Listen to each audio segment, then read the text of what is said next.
Hello दोस्तों, नमस्कार। D R Verma education में आपका स्वागत है। आज हम नया चैप्टर लेकर आए हैं प्राचीन इतिहास का, जिसका नाम है दक्षिण भारत के प्रमुख राजवंश। इसके अंतर्गत कई राजवंशों का हम अध्ययन करेंगे। तो चलिए शुरू करते हैं। पल्लव वंश।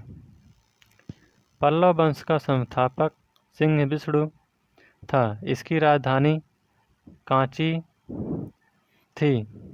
यह वैष्णव धर्म का अनुयायी था। यानी सिंह विष्णु का समय 575 से 600 ईस्वी था। और कांची जो है यह तमिलनाडु में कांचीपुरम में स्थित है। किराता अर्जुनियम के लेखक भारवी थे, जो कि सिंह विष्णु के दरबार में रहते थे। पल्लव वंश के प्रमुख शासक हुए क्रमशः महेंद्र वर्मन प्रथम, जिनका समय 600 से 630 ईस्वी था। नरसिंह वर्मन प्रथम, जिसका समय 630 से 668 ईस्वी था। महेंद्र वर्मन द्वितीय, जिनका समय 668 से 670 ईस्वी। परमेश्वर वर्धन वर्मन प्रथम, जिनका समय 670 से 680 ईस्वी। नरसिंह वर्मन द्वितीय, जिनका समय 704 से 728 ईस्वी था। नंदवर्धन द्वितीय, जिनका समय 731 से 795 ईस्वी था। पल्लव वंश का अंतिम शासक अपराजित वर्मन हुआ, जिनका समय 879 से 897 ईस्वी था। मत्स्य विलास प्रहसन की रचना महेंद्र वर्मन ने की थी। महेंद्र वर्मन शुरू में जैन मतावलंबी था, परंतु बाद में तमिल संत अप्पर के प्रभाव में आकर शैव बन गया। महाबलीपुरम के एकाश्म मंदिर, जिन्हें रथ कहा गया है, का निर्माण पल्लव राजा नरसिंह वर्मन प्रथम के द्वारा करवाया गया था। रथ मंदिरों की संख्या 7 है।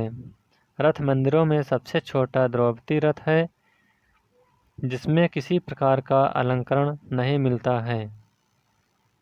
वातापी कोंड की उपाधि नरसिंह वर्मन प्रथम ने धारण की थी। अरबों के आक्रमण के समय पल्लवों का शासक नरसिंह वर्मन द्वितीय था। उसने राजा सिंह यानी राजाओं में सिंह, आगम प्रिय यानी शास्त्रों का प्रेमी, और शंकर भक्त यानी शिव का उपासक की उपाधियां धारण की। उसने कांची के कैलाशनाथ मंदिर का निर्माण करवाया, जिसे राज सिद्धेश्वर मंदिर भी कहा जाता है। इसी मंदिर के निर्माण से द्रविड़ स्थापत्य कला की शुरुआत हुई। कांची के कैलाशनाथ मंदिर में पल्लव राजाओं और रानियों की आदमकद तस्वीरें लगी हैं। 10 कुमार चरित्र के लेखक दंडी नरसिंह वर्मन द्वितीय के दरबार में रहते थे। यानी दंडी ने कौन सी पुस्तक लिखी, तो उस पुस्तक का नाम है 10 कुमार चरितम। कांची के मुक्तेश्वर मंदिर तथा वैकुंठ पेरुमाल मंदिर का निर्माण नंदवर्मन द्वितीय ने करवाया था। प्रसिद्ध वैष्णव संत तिरुमंगई अलवार नंदवर्मन द्वितीय के समकालीन थे। अगला जो राजवंश है, उस राजवंश का नाम है राष्ट्रकूट राजवंश। राष्ट्रकूट राजवंश का संस्थापक दंतदुर्ग था, जिनका समय 752 ईस्वी था। शुरुआत में ये कर्नाटक के चालुक्य राजाओं के अधीन थे। इसकी राजधानी मनकिर या मान्यखेत थी, जो कि वर्तमान मालखेड़ सोलापुर के निकट थी। राष्ट्रकूट वंश के प्रमुख शासक थे कृष्ण प्रथम, ध्रुव, गोविंद तृतीय, अमोघ वर्ष, कृष्ण द्वितीय, इंद्र तृतीय, एवं कृष्ण तृतीय। एलोरा के प्रसिद्ध कैलाश मंदिर का निर्माण कृष्ण प्रथम ने करवाया था। ध्रुव राष्ट्रकूट वंश का पहला शासक था जिसने कन्नौज पर अधिकार करने हेतु त्रिपक्षीय संघर्ष में भाग लिया और प्रतिहार नरेश वत्सराज एवं पाल नरेश धर्मपाल को पराजित किया। ध्रुव को धारावर्ष भी कहा जाता था। गोविंद तृतीय ने त्रिपक्षीय संघर्ष में भाग लेकर चक्रायुध एवं उसके संरक्षक धर्मपाल तथा प्रतिहार वंश के शासक नागभट्ट द्वितीय को पराजित किया। पल्लव, पांड्य, केरल एवं गंग शासकों के संघ को गोविंद तृतीय ने नष्ट किया। अमोघ वर्ष जैन धर्म का अनुयायी था। इसने कन्नड़ में कविराज मार्ग की रचना की। आदि पुराण के रचनाकार जिनसेन, गणितसार संग्रह के लेखक महावीराचार्य एवं अमोघ वृत्त के लेखक शक्तायना अमोघ वर्ष के दरबार में रहते थे। अमोघ वर्ष ने तुंगभद्रा नदी में जल समाधि लेकर अपने जीवन का अंत कर दिया। इंद्र तृतीय के शासनकाल में अरब निवासी अलमसूदी भारत आया। इसने तत्कालीन राष्ट्रकूट शासकों को भारत का सर्वश्रेष्ठ शासक कहा। राष्ट्रकूट वंश का अंतिम महान शासक कृष्ण तृतीय था। इसी के दरबार में कन्नड़ भाषा के कवि पौन्न रहते थे जिन्होंने शांति पुराण की रचना की। कल्याणी के चालुक्य तैलप द्वितीय ने 973 ईस्वी में कर्क को हराकर राष्ट्रकूट राज्य पर अपना अधिकार कर लिया और कल्याणी के चालुक्य वंश की नींव डाली। एलोरा एवं एलिफेंटा गुफा मंदिरों का निर्माण राष्ट्रकूटों के समय ही हुआ था, जो कि महाराष्ट्र जिले में स्थित है। एलोरा में 34 शैलकृत गुफाएं हैं। इसमें 1 से लेकर 12 तक बौद्धों की, 13 से 29 तक हिंदुओं की एवं 30 से 34 तक जैनों की गुफाएं हैं। एलोरा की गुफा 15 में विष्णु को नरसिंह अर्थात पुरुष सिंह के रूप में दिखलाया गया है। राष्ट्रकूट शैव, वैष्णव, शाक्त संप्रदायों के साथ साथ जैन धर्म के भी उपासक थे। राष्ट्रकूटों ने अपने राज्यों में मुसलमान व्यापारियों को बसने तथा इस्लाम के प्रचार की स्वीकृति दी। अगला वंश है चालुक्य वंश। चालुक्य वंश कल्याणी। कल्याणी के चालुक्य वंश की स्थापना तैलप द्वितीय ने की थी, जिसकी राजधानी मान्यखेड़ थी। चालुक्य वंश के प्रमुख शासक हुए तैलप प्रथम, तैलप द्वितीय, विक्रमादित्य, जयसिंह, सोमेश्वर, सोमेश्वर द्वितीय, विक्रमादित्य, खष्ट, सोमेश्वर तृतीय एवं तैलप तृतीय। सोमेश्वर प्रथम ने मान्यखेड़ से राजधानी हटाकर कल्याणी को बनाया। इस वंश का सबसे प्रतापी शासक विक्रमादित्य खष्ट था। बिल्हड़ एवं विज्ञानेश्वर विक्रमादित्य खष्ट के दरबार में ही रहते थे। मिताक्षरा, जो कि हिंदू विधि ग्रंथ की महान पुस्तक मानी जाती है, याज्ञवल्क स्मृति पर व्याख्या है नामक ग्रंथ की रचना महान विद्वता विज्ञानेश्वर ने की थी। विक्रमांक देवचरित की रचना बिल्हड़ ने की थी। इसमें विक्रमादित्य खष्ट के जीवन पर प्रकाश डाला गया है। अगला नया वंश है चालुक्य वंश वातापी। जयसिंह ने वातापी के चालुक्य वंश की स्थापना की, जिसकी राजधानी वातापी, जो कि बीजापुर के निकट थी। इस वंश के प्रमुख शासक थे पुलकेशिन प्रथम, कीर्तिवर्मन, पुलकेशिन द्वितीय, विक्रमादित्य, विनयादित्य एवं विजयादित्य। इनमें सबसे प्रतापी राजा पुलकेशिन द्वितीय था। महाकूट स्तंभ लेख से प्रमाणित होता है कि पुलकेशिन द्वितीय बहु सुवर्ण एवं अग्निष्टोम यज्ञ संपन्न करवाया था। जिनेंद्र का मेघुती मंदिर पुलकेशिन द्वितीय ने बनवाया था। पुलकेशिन द्वितीय ने हर्षवर्धन को हराकर परमेश्वर की उपाधि धारण की थी। इसने दक्षिणापथेश्वर की उपाधि भी धारण की थी।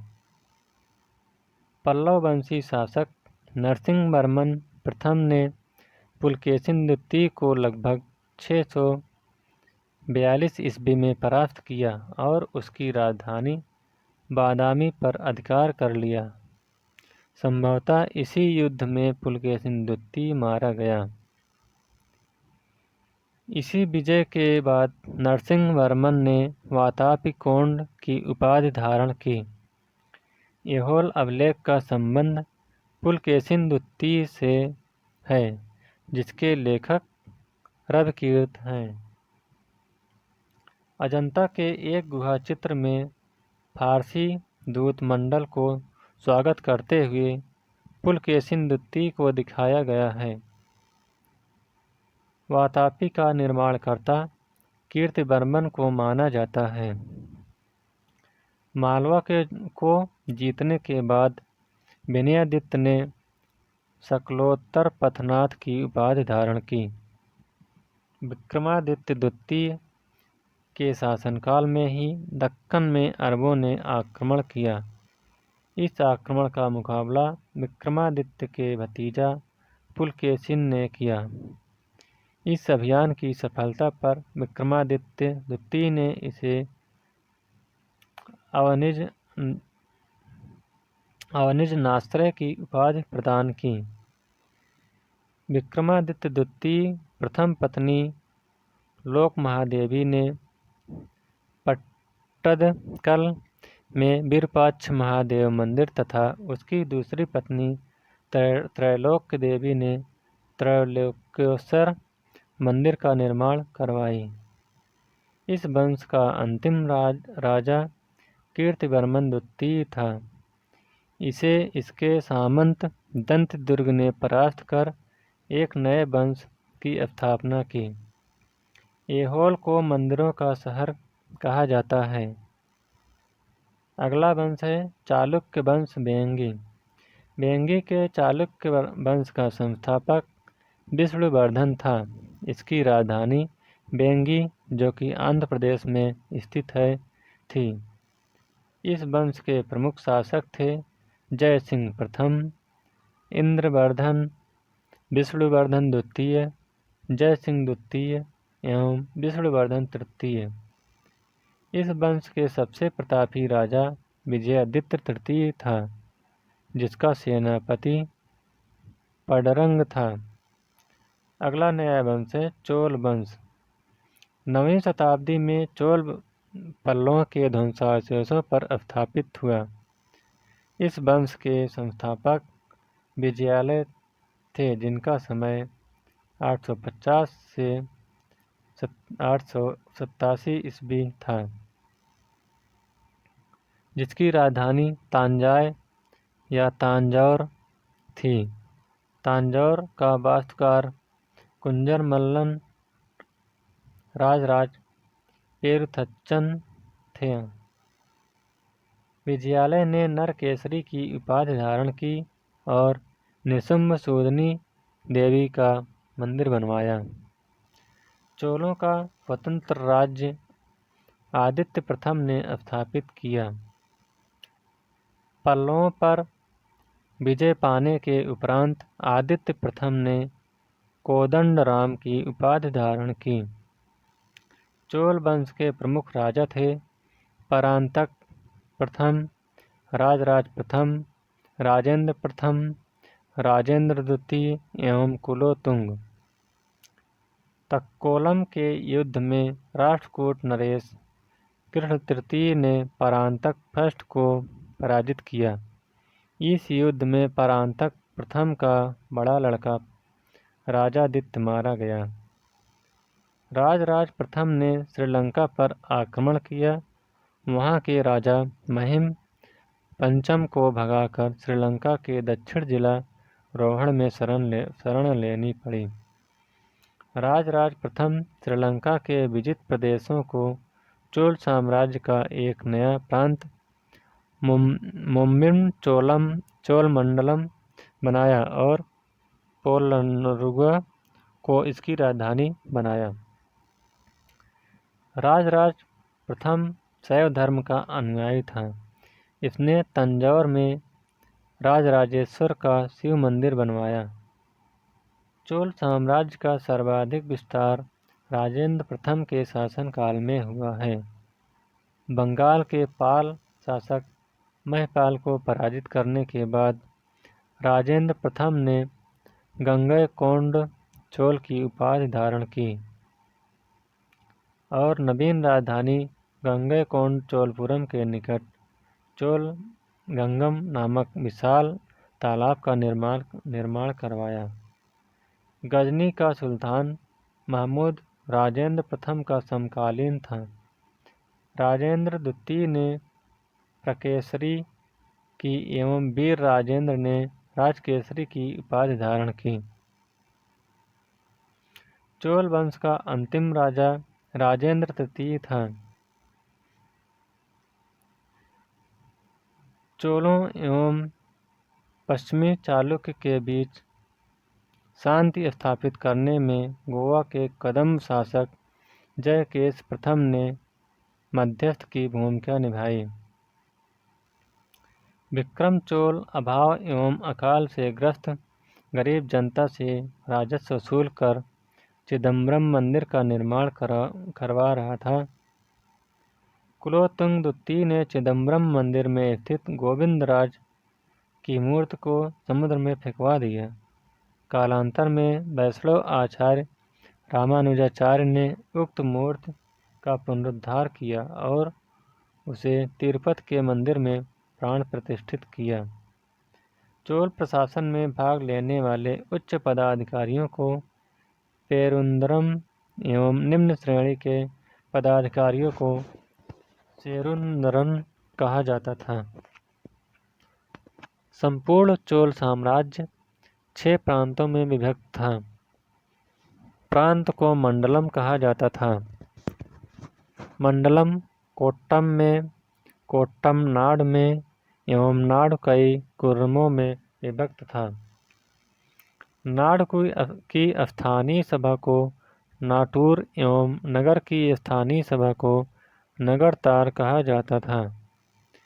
बेल्लाल जात के धनी किसानों को केंद्रीय सरकार की देखरेख में नाड के कामकाज में अच्छा खासा नियंत्रण हासिल था। उनमें से कई धनी भूस्वामियों को चोल राजाओं के सम्मान के रूप में मुबेद बेलन, अरैयार जैसी उपाधियां दी। उन्हें केंद्र में महत्वपूर्ण राजकीय पद सौंपे गए। स्थानीय स्वशासन चोल प्रशासन की मुख्य विशेषता थी। यह क्वेश्चन पूछा जाता है कि सबसे पहले स्थानीय स्वशासन किसकी देन है, तो यह चोलों की देन है। उर्व सर्वसाधारण लोगों की समिति थी जिसका कार्य होता था सार्वजनिक कल्याण के लिए तालाबों और बगीचों के निर्माण हेतु गांव की भूमि का अधिग्रहण करना। सभा या महासभा, यह मूलतः अग्रहारों और ब्राह्मण बस्तियों की सभा थी जिसके सदस्यों को पेरुमक्कल कहा जाता था।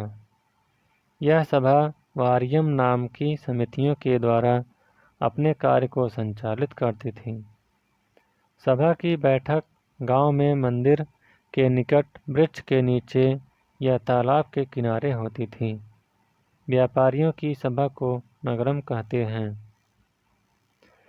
चोल काल में भूमि के प्रकार बेल्लन वगाई यह गैर ब्राह्मण किसान स्वामी की भूमि थी। ब्रह्मदेव यह ब्राह्मणों को उपहार में दी गई भूमि थी। शाला भोग यह किसी विद्यालय के रखरखाव की भूमि थी। देवदान या तिरुनमट्टक्कानी यह मंदिर को उपहार में दी गई भूमि थी। पल्लीचंदम जैन संस्थानों को दान दी गई भूमि थी। चोल काल में भूमि कर उपज का 1/3 भाग हुआ करता था। गांव में कार्य समिति की सदस्यता के लिए जो वेतनभोगी कर्मचारी रखे जाते थे उन्हें मध्यस्थ कहते थे। ब्राह्मणों को दी गई कर मुक्त भूमि को चतुर्वेद मंगलम एवं दान की गई भूमि ब्रह्मदेव कहलाती थी। चोल काल में कलजू सोने के सिक्के थे। तमिल कवियों में जैन गोंदर प्रसिद्ध था जो कुलोतुंग प्रथम का राजकवि था। उसकी रचना है कलिग तुषाण, कंबन, औटटक्कुन और पुगलेद को तमिल साहित्य का त्रिरत्न प्राप्त था। पप पोन्न एवं रन कन्नड़ साहित्य के त्रिरत्न माने जाते हैं। पर्सी ब्राउन ने तंजौर के बीरदेश्वर मंदिर के विमान को भारतीय वास्तुकला का निकष माना है। चोलकालीन नटराज प्रतिमा को चोल कला का सांस्कृतिक सार या निचोड़ कहा जाता है। चोल कांस्य प्रतिमाएं संसार की सबसे उत्कृष्ट कांस्य प्रतिमाओं में गिनी जाती हैं। शैव संत ईशान शिव पंडित राजेंद्र प्रथम के गुरु थे। चोल काल का सबसे महत्वपूर्ण बंदरगाह कावेरीपट्टनम था। बहुत बड़ा गांव जो एक इकाई के रूप में शासित किया जाता था तनियर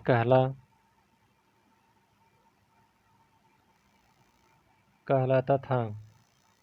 उत्तर मेरु शिलालेख जो सभा संस्था का नियंत्रण का विस्तृत वर्णन उपस्थित करता है परांतक प्रथम के शासनकाल से संबंधित है। चोलों की राजधानी कालानुक्रम में थी। Number 1 Udaipur, 2 Tanjore, number 3 Gangaikonda, number 4 Cholapuram और नंबर 5 कांची। चोल काल में सड़कों की देखभाल बगान समिति करती थी। चोल काल में आम वस्तुओं के आदान प्रदान का आधार धान था। चोल काल के विशाल व्यापारी समूह निम्न थे: वलंजियार, नानादेशी, मणिग्रामम। विष्णु के उपासक अलवार एवं शिव के उपासक संत कहलाते थे। अगला नया वंश है यादव वंश। यादव वंश के देवगिर के यादव वंश की स्थापना भिल्लम पंच ने की थी। इसकी राजधानी देवगिर थी। इस वंश का सबसे प्रतापी शासक 1210 से 1246 ईस्वी में था। इस वंश का अंतिम स्वतंत्र शासक रामचंद्र था जिसने अलाउद्दीन के सेनापति के सामने आत्मसमर्पण कर दिया। नया वंश है होयसल वंश। द्वार समुद्र के होयसल वंश की स्थापना विष्णुवर्धन ने की थी। होयसल वंश यादव वंश की एक शाखा थी। बेलूर में चन्ना केशव मंदिर का निर्माण विष्णु मंदिर ने 1117 ईस्वी में किया था। होयसल वंश का अंतिम शासक वीर बल्लाल तृतीय था, जिसे मलिक काफूर ने हराया था। होयसल वंश की राजधानी द्वार समुद्र आधुनिक हलेबीड थी। अगला न्याय वंश है कदम वंश। कदम वंश की स्थापना मयूर शर्मन ने की थी। कदम वंश की राजधानी बानियागी थी।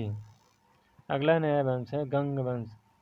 गंग वंश के संस्थापक वज्रहस्त पंचम थे। अवलोकनों के अनुसार गंग वंश के प्रथम शासक कोंकणी वर्मा थे। गंगों की प्रारंभिक राजधानी कुलाल थी, जो बाद में तलकाड़ हो गई। दत्तक सूत्र पर टीका लिखने वाला गंग शासक माधव प्रथम था। अगला नया वंश है काकतीय वंश। काकतीय वंश का संस्थापक बीटा प्रथम था, जिसने नलगोंडा में एक छोटे राज्य का गठन किया, जिसकी राजधानी आमकोंड थी। इस वंश का सबसे शक्तिशाली शासक गणपति था। रुद्रम्मा देवी गणपति की बेटी थी,